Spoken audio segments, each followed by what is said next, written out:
What up, guys? Another Adonis review today. Today I'm doing Far Cry 6 Lost Between Worlds. Now, this DLC right now sells for $20, and it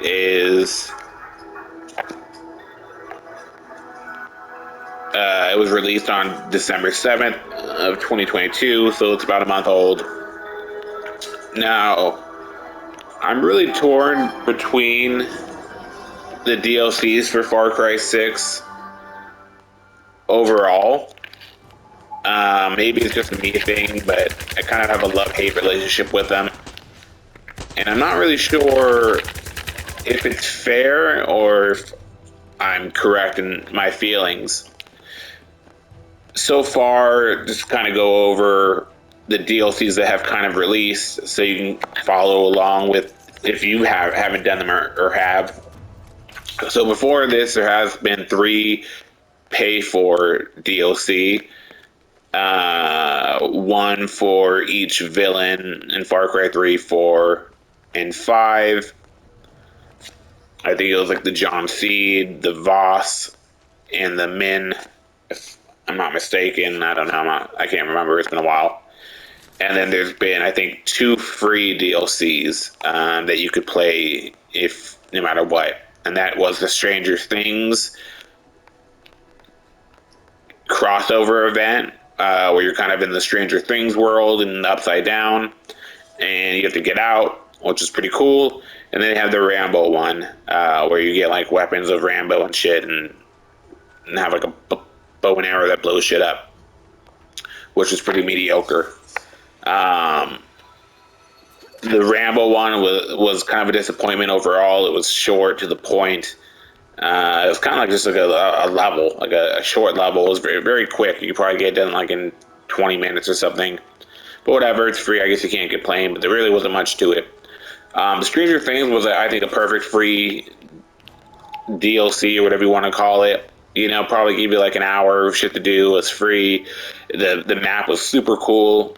Seeing the connection with Stranger Things. They gave you kind of neat little weapons. It was all I could really ask for a free DLC.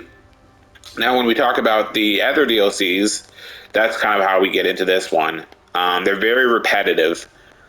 You basically get put in an area that you can essentially run through all the chores and tasks of that area in maybe an hour, hour and a half, if you kind of really stretch it.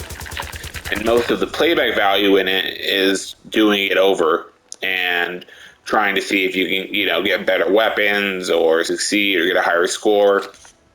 So the time spent in it isn't really broken down into it just being, a 5-hour story. It's really an hour and a half story that can be 5 hours because they believe that there's playback value in it, which I don't like. If I'm going to do something, I'm the type of person that gets bored. If I'm doing the same thing over and over, I'm not going to play the same story 50 times just because I got a different gun every time I did it. That's boring to me. And that is kind of what they did here, but with a little bit more pizzazz, I guess you could say. Basically, the story is you are dropped in, or you see like a shooting star, like a comet hit Earth, and you go to investigate it, and you kind of touch it with something and fuck it up, and it turns out it was like a spaceship, and you destroyed the spaceship of some floating space fart, for any Rick and Morty fans.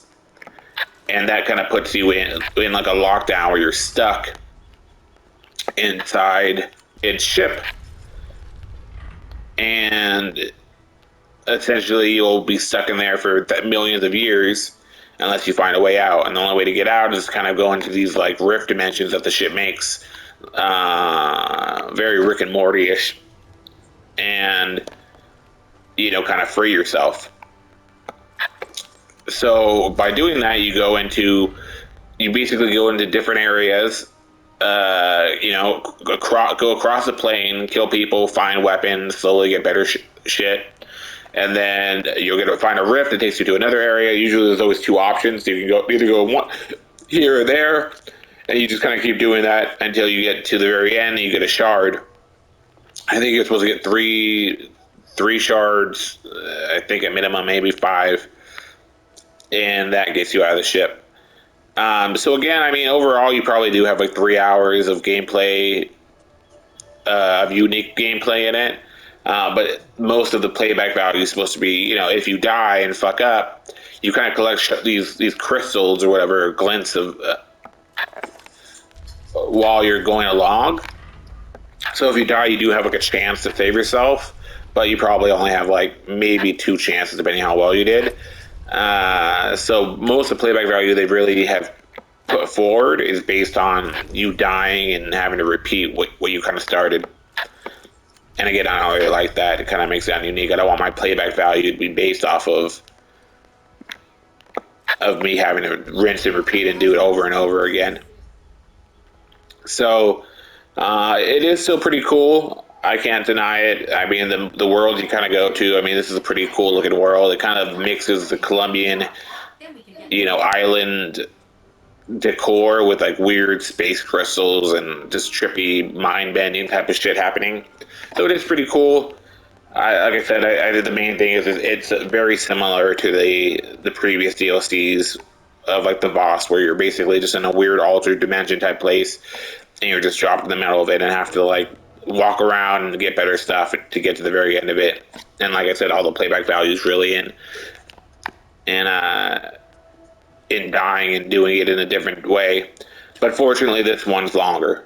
You know, so while that one, like I said, maybe drops you in a place and takes you an hour and a half to kind of explore it and get everything you need to be able to face the final boss, this one, you know, even if you decide like you're fine with everything, you just want to run through it and do as fast as you can, maybe it would be like 3 hours, you know, 3.5 hours. So there's just more to it. But it's still pretty cool, like I said. So, I mean, if you love the first DLCs, then you'll love this one. It's that, you know, plus ultra. So it will be definitely up your alley. If you thought the first ones were kind of boring, you might want to hold off until this is a little bit cheaper. You know, $20 just to stand alone for this is kind of expensive. You know, I'm sure they'll add it into a DLC. We can get like Far Cry 6 and every DLC for like $30 sometime in the near future. I'd say this alone is probably only worth like $10. Especially when they gave you like Stranger Things for free, and now they're charging $20 for this for standalone. All of them kind of aren't worth. I'd say all the insanities or whatever probably worth $5. This one, like I said, it's like double it, maybe worth $10. And right now it's 20. So like I said, if you love the original ones, I'd go out and buy it. And of course, the graphics are beautiful. The story kind of just it's you talking to the alien ghost fart, cloud fart thing. It's basically all the story and dialogue you get, but it is still a pretty cool, unique world. Just not probably worth $20. So hope that helps you out in figuring out if this is worth buying right now at $20 or holding off until you can get it at a cheaper deal. Later, guys.